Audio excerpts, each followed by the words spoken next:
因为中捷核定了这个行政院核定了中捷的蓝线所以现在有6个县市也向中央要，我们也要啊。那中彰投这个基北北桃北基桃也都有地方建设，也都需要钱，也都需要中央核定，赶快核定啊。那媒体是说呢，台中这是个指标的选战，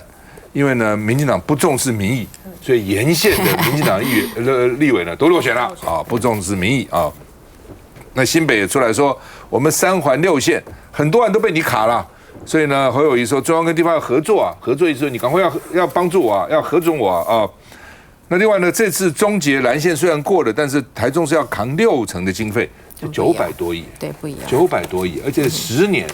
我看5年以后900多亿变成1200亿、1500亿，我都不觉得很意外那所以中央说是大小眼对民进党执政的县市就4成5成就可以了，对呢这个卢秀燕就要他6成所以呢，而且这么时间也浪费了1年那因为为什么这样讲他们有时候卢秀燕为什么比以前多钱呢？那他跟7年以前比，当然多很多钱嘛，工也涨了，料也涨了，什么都涨了，土地征收什么都涨了那另外呢，台中市府说台湾大道2年以后可能会进入交通黑暗期，因为在盖捷运中间是很辛苦，台北捷运也是那个时候你记得吗？咱们围篱围起来，有时候中间铺铁板，很久时间非常久。所以台北到板桥那个铁路地下化也是搞了很久的时间那另外呢，这个为什么民进党在立委败选以后就紧急赶快核定蓝线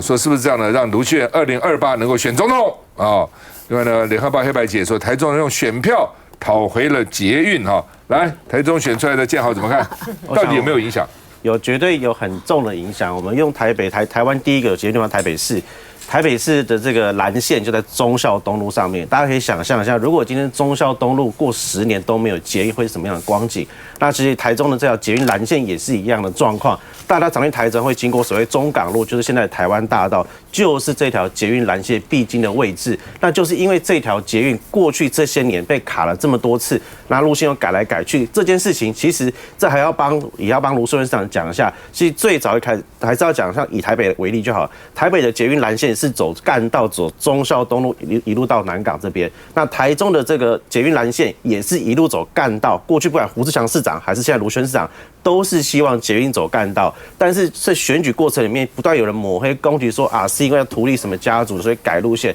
可是问题是改那个路线是弯进去一个奇怪的从化区，那个才是不合理的，所以走回干道才是合理的。所以这是第一个点。这个重要的台中是一个重要的城市，这个干道居然没有捷运，那当然是影响了这个当地立委的所有的选票。大家在开玩笑说，捷运蓝线经过了所有的选区的现任民党立委通通都落选，我想是有原因的，因为其实台中人非常重视这一条捷运，因为你看，如果是上下班时间，我平常假日去看，所有的公车都是全满的，那塞车问题也非常严重，所以我们当然希望说有这条捷运能够打通任督二脉。那另外回到这个捷运，现在虽然通过，那我们那天也有讲，虽然这一页已经翻过去，但是问题后续的这个自偿率，台中市居然要出高达60%的经费，对一个地方政府来说，其实是一种惩罚，也是一种就是有差别对待。因为行政也出来解释说是因为台中市的财政比较好，所以你要出比较多钱，那就让我们觉得说，那为什么我们努力的维持台中市的财政，那反而中央补助变少，变成台中市民或台中市的财政要出更多？因为这个捷运1000亿下去会排到很多其他的交通建设也好，社福预算也好，还有教育预算也好，其实我们都希望说，如果中央经费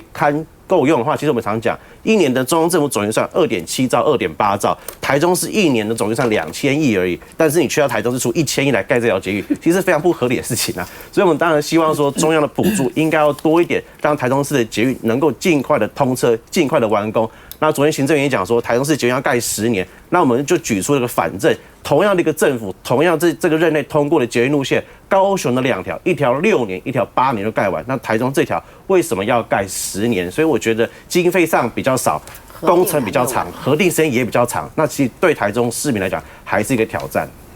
没有啦，高雄当然是啊，得天独厚，对不起哈。那我现在也不能多批评，因为高雄当然财政还是有一些的问题，但是的确是啊，这完全是不太对于台中市来说，他们会觉得非常的不公平嘛，因为我们的黄线大概地方政府只要负责42%，那我们的小港林园县大概负责41%，那台中就要负责到60%以上。那他们除了是说台中市政府的这个经济比较好之外，他们还特别提到，他们预估你们的自偿率可能会比较低。那我就觉得这逻辑也很奇怪。如果说地方政府的自偿率比较低，那中央也还是各方面都要帮助这个地方能够把这个自偿率提高，这不应该是说让你们多负责的这样的一个理由，所以说才会说嘛，台中是2长1多嘛，对不对？对，这个工程长嘛，核定时间长，然后再包括它的负担多，所以这当然会让大家会觉得有2个不一样的。但是我会觉得比较有趣的地方，你有没有发现这个林佳龙那个时候的交通局长，他到任何地方都会去给你辅选，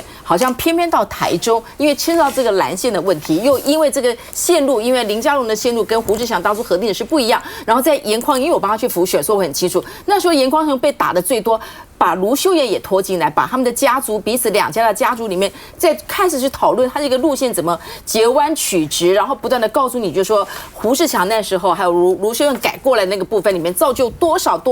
里面可能有很多的贪官污吏。可是你们发现这一次的选举当中，这位前台中的交通局长到任何地方去都是可以辅选的这样下给，可是好像到台中辅选的这个力道好像就弱非常的多，因为他很清楚一进来之后，他那时候所承担的整个交通的建设，特别是台中市民殷期盼的这个蓝线，在你们的手上是发生什么样的效果？所以真的是近乡情怯。从这件事情你也可以发现，它是有很大的一个差别的。因为它关键就是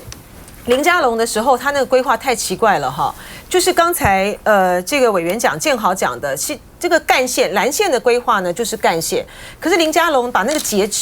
直取弯。走过了一些很不合理的地方，而且这个旁边还有从化区，对，就是非常奇怪的这个地方，你就浪费了，你就为什么我为什么要走进这个从化区的地方？你到底是要图利谁？可是呢，民进党在打这场选战的时候，在林静怡跟这个严宽恒的那场选战的时候呢，就不停的去泼这个严宽恒的脏水哈，就说为什么捷运呢要到你们这个地方，都是为了严家啦，还有这个施家的这个利益啊。那所以呢，这一次呢，真的我觉得。从来没有看到过一个政党啊，像民进党作为这个中央执政呢，如此的自私自利哈，完全呢都只有他的这个党意哈，然后只有他们不知道是牵涉到谁的这个利益，那卡了一个这么重要的建设呢，一直不肯批。好，这一次呢，终于在这个选举上面的时候呢，他们尝到了苦头了哈。所以呢，为什么卢秀燕会讲说这是选民的这个胜利，就是选民呢用选票呢来去惩罚你这些这个民进党呢心目中呢大概只有不知道特殊人的这个利益，完全没有地方民众利益的这些的立委的候选人，通通都落选。然后呢，把这个真的是应该走的这个台中这个蓝线的这个捷运呢，把他们的权益呢还给了他们。那在现在呢，剩下来的问题就是，刚才赵先讲了一个很大的一个重点啊，因为你现在要自偿，你要是900亿，对不对？900多，然后900多亿，你工程的经费呢只会越来越高。好，你现在呢不早点这个盖，然后这样子拖延这个下去之后呢，它未来呢可能就会膨胀到比如说1000多亿啦、1500亿啦，甚至加倍。这个时候呢，如果说这个中央呢不拿出一个负责任的态度，跟台中呢诚心诚意的把这个交通建设呢来完成的话，你可以想象得到了，到后来呢一定又是在那边泼口水了哈，就讲说是因为你们的财政纪律不好啦，所以是你们怎么样，一定会衍生出接下来的这样的一个后果。我觉得这是很大很大的一个问题所在。那对，我想没有一个行政或执政党会想说在选后，然后突然就把这个计划给他过了，然后让自己来讨骂嘛。我觉得这个不太可能啦，而且这时间点不是太志伟听我讲，就是说因为呢林将，因为这个因为这个谁赖清德他接下来还要选举嘛，所以你就看到这次是这么大的问题，他现在就认错，我就赶快把把这个问题这个解决了之后，不然你们2026谁要去选台中市长都选不上。我快速报告，不会有一个执政党傻成这个样子，然后赶快让他出来讨骂。那第二件事情，其实这个台中捷运其实已经讨论了非常久。像林委员在这边，万华县当时候如果没有你开了100多次的协调会，我的天哪，到现在其实也卡在那边，所以你就知道说为什么要特别举林委员当时候把那个万华这边弄好，为什么要100多场？是因为你要走一条捷运，哇，我们要调台北市的这个捷运局过去下去驻点驻工，然后开始潜盾要去挖，其实里面东西非常的多。那加上其实历次的市长对于路线上面多多少少，包含出口、站体，然后路线都有一些不同的问题。那也有很多的议员甚至是立委介入嘛。那当然，这个路线当然就大家一直讨论，所以时间才会往后延，这是第一件事情。那第二件事情，我说其实所有的捷运全台湾都一样，会随着它地方政府的财政，以及大家知道，我打比方说，一条捷运线，它在台北的101。或者是在于其他比较远一点点接近山区的台北市的部分比较远的地方，每一个捷运站体它所带来的收益是不一样的，所以光是一个台北市每一个捷运站体它的收益、人口、人流都不一样，那来到地方政府的时候也是一模一样，所以这个自偿它是有一个不是没有任何政党，它是由专业的老师、教授、学者跟工程专业以及财务专业进去计算的。那我也理解卢秀燕市长他的说法，那完全能够理解。但是这里面没有政党，也没有所谓的政治的蓝绿白的瞳孔在看这件事。来，玉宽兄，你知道万大县是有它的更复杂的地方，因为它要进入那条河啊。他要进入那个河底下施工，然后到对岸去，到新北市去，对，所以说它更困难。可是我真的说实话，你很有感慨，我是很感慨啊！这谢谢邵兄给我这个机会说话，真的是很困难，因为这条线不仅牵涉到台北市，还有新北市，所以协调起来更困难。还好那时候的幸运是，两边刚好都是国民党执政，市长都是国民党执政。中央也是国民党，所以呢，即使这样，真的协调会加上拜会部会首长，真的超过100次。原因在哪里呢？你想7年下来，有了部会首长，你就换个2次部长了嘛？换了新的部长，你要重新再去拜会他一次，而且那个部长是好几个相关的部长都要，包括工程会这些都要去看他嘛。所以这是很难。不过讲这个捷运了，我知道台中人可能是真的是非常喜欢这个捷运了哦。其实捷湾大线也整整讲了30年了，最后第一场的协调会，我还真的要赞美一个叫何暖轩，他当时是陈水扁的交通部的次长，然后我那时候在那边开第一场的这个协调会，这个公听会啊，请了林德虎委员，他在新北市嘛，啊，还有市议员啊，那时候是李仁仁李议员嘛，大家在那个地方谈这个事。何暖轩虽然是民进党政府的次长。他其实心胸还蛮广的，蛮开阔的。张建邦的警卫队长，对，我们在议会的时候，他是张建邦的警。对啊，所以他也帮了忙了，这样子。所以说，台中那几个立委，民进党的落选哈，可是我告诉你，我把捷湾大线弄好了，动工了，施工还算顺利，我落选了。为什么？因为民进党太会选举了。第一次就遇到太阳花嘛，太阳花的时候，然后又周子瑜事件嘛，整个交缠在一起，捷运再盖100条都搞不过民进党的那个意识形态的斗争啊，所以这是个困难了。休息一下再回来。为什么？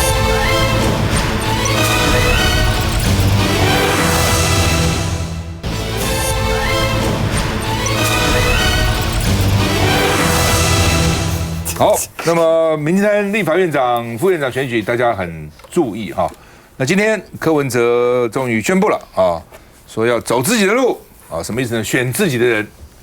那民众党就推黄珊珊参选立法院院长啊。其实以前小党基本上也都是推自己人了，好像上次就赖士葆嘛，上次也是赖士葆啊。那虽然赖士葆有一点哀怨，说以前都他，为什么这次不是他？但是反正就是都小党不管赢不赢都推自己人啊。那柯文哲就推了黄珊珊，其实是民党团了哈。那韩国瑜说未来共同努力了哈。那另外呢，这个柯 P 啊说副院长怎么办？是要看院长选举的结果啊。那而且呢说，如果黄珊珊当选了院长，就不派副院长了，副院长随便你们啊。他现在是这样，就是说第一轮民众党都选自己人，都选黄珊珊，8票选黄珊珊。那如果真的是这样，各党选自己的话呢，那第一轮就不会有结果。为什么？没有人超过一半。那就要经过到2轮。2轮的话呢，选票上只会有第1名跟第2名，哦，就不会有第3名的。选票上没有。第一轮是每个人都在选票上面啊，立法院的选举是这样子哈。那当然，我是觉得现在看起来民进党这个策略是不错的，民众党啊，因为他也只有这样选，因为你这样的话选自己，本来就要选自己啊。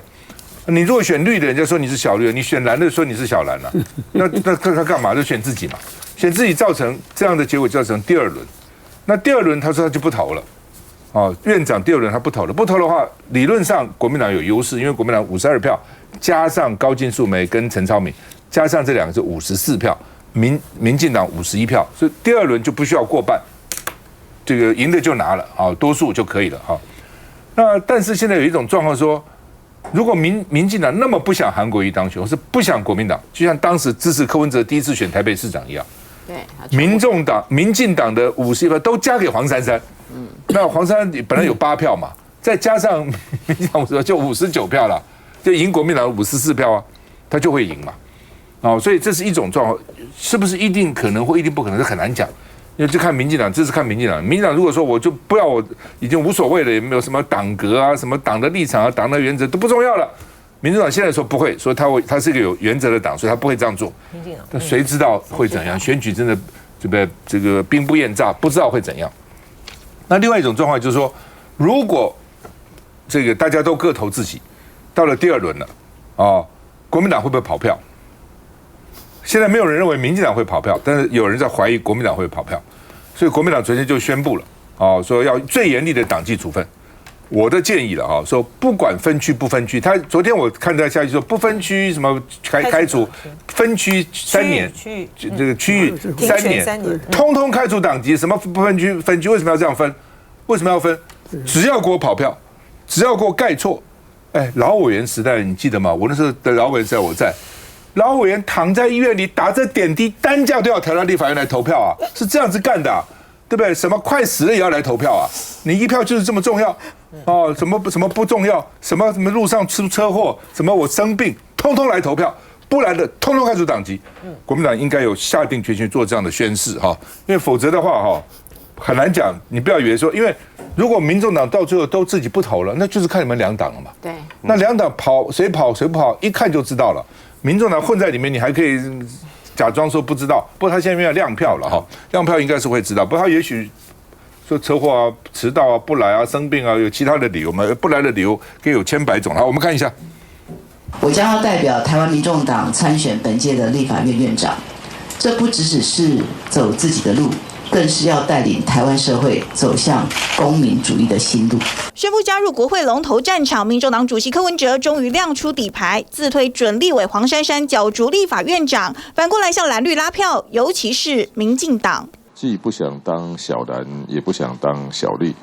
我们希望我们是台湾新政治的一个代表嘛，所以我们才做出这个决定。特别是民进党高层啊，他们要去思考说，他们要怎么处理这个问题。柯文哲在立院投票前一天再出招，也是因为过程中蓝绿不断放话。候选人当然每个都要对着笑点嘛，可是后面那些人每个都可以损我们的就损我们的。柯建铭以及民进党新潮流的成员林俊宪等人，更让游锡堃院长处处受到派系的掣肘，在跟韩国瑜委员以及江启臣委员谈话中私下求饶。我们不知道这样子恶意放话从何而来？2月1号新国会，国民党加无党籍54席，民进党有51席，只要蓝或绿支持黄珊珊，民众党8席加上之后，黄珊珊就能取得院长宝座。万一第1轮落败，那如果不幸的在第1轮的投票当中没有办法顺利的产出国会议长的话，台湾民众党8位委员将不会参与第2轮的投票。这样一来，形同间接保送韩江配，恐怕又落入小蓝情节。那我们直接投不是更是小蓝？院长是这样吗？看院长选举结果再来做决策吧。立法院长争霸，蓝绿白评过招，张力十足。柯文哲自推人选，说是递出橄榄枝，实则向蓝绿叫板，把关键8席影响力发挥到极致。来，发言人李轩。所以，其实，在这一次的立法院龙头选举当中，其实大家可以看到说，民众党要在立法院，说真的，关键8席，但你要生存，你要把杠杆呢发挥到最大，而且呢，在这个过程当中，能够呢发挥到一个极致。所以，我们要来谈，就是说，民众党如何不做小蓝，也不做小绿，我们选了一条最难走的一条路，因为我们今天做出了这样的决定，我相信。不管或许是国民党也会有杂音，或许民进党他们现在看起来，你看柯建铭刷仇恨值，继续对我们炮火猛烈，说我们沆瀣一气演很大。那你就可以看得出来，其实我们在走这条路，其实真的会受到的是这种核爆级的这种攻击来看待我们的为什么要推出自己的候选人但是呢，当然这件事情，我们从头到尾都希望借由这一次的立法院龙头的选举。我们从一开始告诉大家说，4项国会改革的承诺，我们真的很高兴看到，不管是韩国瑜、江启臣，甚至呢游锡堃、蔡其昌，都正面的去回应了我们对于国会改革的这些诉求。那这个也的确形塑这阵子以来，不只是讨论人选，而是讨论这个人选到底要不要支持未来国会能够朝向一个更新，而且呢是不要再走回过去好像由柯建铭一人说了算的这样子的国会。所以民众党在这一次的确呢是发挥了我认为是把国家利益放在最前面的一个效果那现在看起来呢，如果民进党真的这么不想要韩国瑜当选，他们在这一次呢又在说民众党就是礼让韩国瑜的意思推自己的候选人等于就是礼让国民党。如果既然民进党这么不希望韩国瑜当立法院长，我们也很欢迎民进党把票投给民众党假设他们真的这么的担心国民党能够当立法院的龙头的话，那我们也欢迎。民进党会吗？可能性有多大？其实我们在自己的群组里面当中他就写得很清楚，民进党不会赞成韩国瑜，民进党可以接受黄珊珊，这是我们所看到的很多的群组。那这句话就显示什么？你就必须要在黄珊珊跟韩国瑜中做一个决定嘛，等于谁对你未来民进党的执政，他们认为的杀伤力会比较大，那就取决于民进党。虽然老柯不断的在提到，就是说这跟他们的党格、跟他们的原则是不太一样，但是呢，如果是赖清德真的是亲自来出手的话，会是一个什么样的状况？所以以我们来说，我们虽然是说，如果说我们尊重民众党他们推出他们自己的候选人，我们也认为是比较符合他们自己的主体性嘛，这对他们的选民来说比较有交代。但这样是不是代表就是礼让这个所谓的国民党？我们也不会这样子来看待。而且重点是，当被问到说你们下午的副院长到底是如何，那又存在一个变数国民党当初是说，如果院长不是韩国瑜，副院长是江启臣，那江启臣要退出。但是如果院长是韩国瑜，副院长我们可以开放，可以跟民众党来合作。所以反而是在下午的那个副院长会不会是国民党，都是变数。所以明天我们已经提出假动了。刚刚赵少康讲的，赵大哥讲的非常的清楚，说国民党拿出魄力。我们昨天都已经被搞到神经非常紧张，不是就是盖个票吗？被大家讲到，我都很害怕。我昨天做梦就梦到我那个票是不是到底盖错？明明就不会盖错的事情，被大家已经紧张到，甚至我们有2位离岛的人，我们都还请他说不要再回去参加什么公祭，不要再参加什么事情的，就怕万一民进党耍阴的给你来的一个这个雾太大，或者是飞机不能飞，2票回去，说实在的，这个结果也很难讲。所以现在大家已经搞到，连我自己会不会投票我都不知道，因为过去即使是他们很明显去投票，过去的2届都有人2票3票都是投错，那个投错不是故意跑票，而是他就真的盖错。所以说这个部分有太多的状况，所以明天我想我们大家每个人都是绷紧神经，一刻都不能够放松。我们也不认为韩国瑜现在就是稳赢，大家只能说步步为营。我很少同意这个柯建铭的谈话啊，但是呢，在这一次呢，整个有关于这个立法院正副院长的里面呢，我非常同意柯建铭的谈话。我认为呢，民众党呢就是演很大，好，然后呢，这个民众党呢一直这样用他这个8席玩这个所谓的这个杠杆，而且呢，民众党呢运气太好了，碰到了就是像赵康这种呢开大门走大路，不计较在这个选举过程之中呢，民众党呢极尽这种刻薄之能事哈，他们是很针对性的，不但是打这个国民党，也打这个赵康，赵先都不计较哈，在这个黄国昌呢提出来的第一个这个4项改革的时候，立刻就是同意，而且还加码哈，然后呢，后来呢，民众党这样一路玩的时候呢，到今天呢，都还在说这个民众党呢是很好，他这样子走的是一条正确的这个路，你就投我自己嘛哈，然后投自己，然后呢，在他的支持者也有交代。我认为呢，这个就是民众党很糟糕的一个地方。今天呢，民众党呢，你先出了考题，好，要让双方呢来回应。然后国民党呢这边表达了也很极大的善意啊，对于你所提出来的这个改革，不管是韩国瑜跟你们闭门会谈的时候，都已经大家都谈得很好了。然后呢，你到今天的这个时候还说我是要投我自己提出来自己的人，而且呢他还留了一个弹书，那个弹书是说我看看早上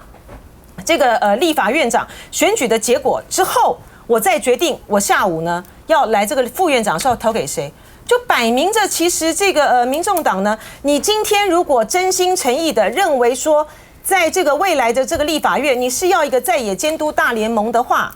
你本来就应该在第一轮出来的时候，如果就是韩国瑜跟这个游锡堃的话，你在第2轮的时候，你就应该要支持韩国瑜啊，拿翘要玩到最后1分钟，我认为这个最好哈，就是呢。民进党呢，不要柯建铭呢，你不要违背你自己原来的这个承诺。我们是一个民进党是一个大党，不玩这种手段，你就不要把票呢灌给黄珊珊。我就看这个民众党呢，他下午副院长要怎么抉择。好，那么因为这个民进党有说了，你这个提黄珊珊选院长，然后呢第2轮就是自己不投，等于保送韩国瑜，保送国民党啊，这是很多人这样批评啊。那不过话又说回来。那如果民众党第2轮通通不投了，那本来就是比国民党跟民进党的谁席次多嘛？那你民进党如果席次多，不就是你了吗？那你席次少，你怎么怪别人？怎么怪呢？所以我觉得本来就是如此啊，所以这个有什么好怪来怪去？在立法院就是比席次了，我之所以说觉得说这个要合作，我从头到尾，其实在选总统之前，我就一直希望蓝白能够合作，不合作我就讲说。不容易当选，我甚至还在选前我举例，我说赖清德拿40%的票，侯友宜拿35%，柯文哲拿25%，就是赖清德继续干，结果是不是这样子？结果是不是这样？根本不用民调，结果就是这样子。相信我的话，别人可能说假话，我从来不说假话，我讲的话怎么样就是怎么样。那问题是，他现在为什么要我主张还是蓝白要合作在院长、副院长，甚至我认为院长国民党。副院长就给民众党，为什么？他将来很多法案还是要合作的嘛，不是只看院长、副院长，那只是一个开始而已。你开始有一个比较好的合作，以后可能就比较容易进行。当然以后也不一定，还是要看这个议题 case by case 的，但是总是合作一个开始是比较好的，否则现在就闹翻了，将来你怎么合作呢？休息一下再回来。